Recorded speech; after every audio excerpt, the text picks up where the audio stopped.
All right, well, I got some good news and I got some bad news. Good news first is I'm at the final assembly stage on the midlife Chrysler. Haven't talked much about this build. This has been a bucket list car for a long time. This thing fell in my lap around the beginning of the year, and I've just been tinkering on it and kind of prepping it for grassroots drifting.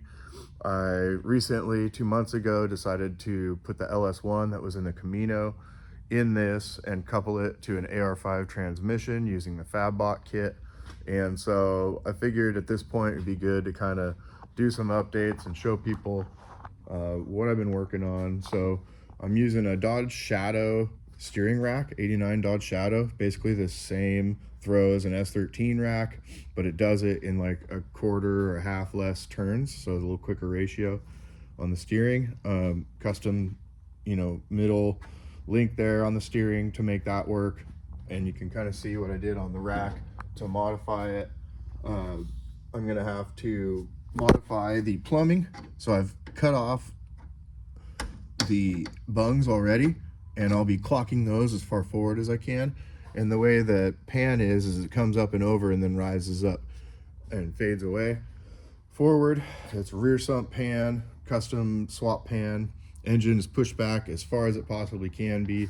So I've got a nice custom tunnel and firewall going on to make that all work. I'm using the stock column. This is gonna be still a full interior car. It's basically a resto mod / daily drivable drift car. So nice comprehensive build. I'm going to chop as little as possible, other than the door ding there, and I have spare doors and a whole spare parts car for this. The car is actually in really good shape. An 89 in Palermo gray is really rare. This is a conquest, and so I refer to it as the midlife Chrysler. It's kind of funny, but anyway, it's built in the Mitsubishi factory. These were all licensed to Chrysler back then, and manufactured in Japan at the Mitsubishi factory and then brought over to be sold. So it's a really well-built car, and so I'm giving it the fair attention it deserves. Going through any of the stuck and seized stuff, everything's getting anti-seize going back in, everything's getting cleaned up and freshened up and sealed back up nicely as it should.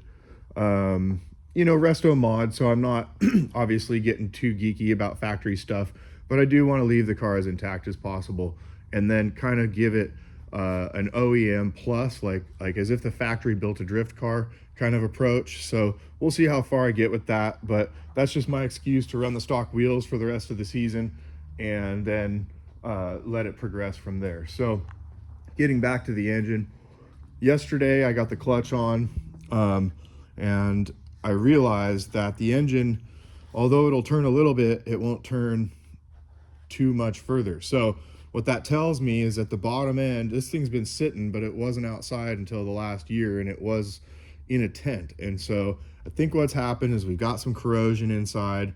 It really needs to be gone through, and I kind of knew this about the engine. I've had it sitting, it's an original LS1. And so I'm going to go ahead and give it the teardown it deserves. Hopefully we're just going to do a top end teardown, maybe plus pistons. We'll see what kind of condition the rings are in. If I'm going to do rings, then things start to spiral. But if I can get away with the stock stuff and just do a ring gap and make this to where I could add boost to it once the car is all dialed in, that would be kind of ideal. So we shall see. These engines stock form are really only good for like 7 psi, so I probably would want to go ahead and do whatever bottom end prep I'm going to need to do for boost, since I do have it apart. Again, we're just going to see what funds allow, time allows, and that's about it for now. So that's it. That's all on the midlife Chrysler for now. Signing off. Stay savage.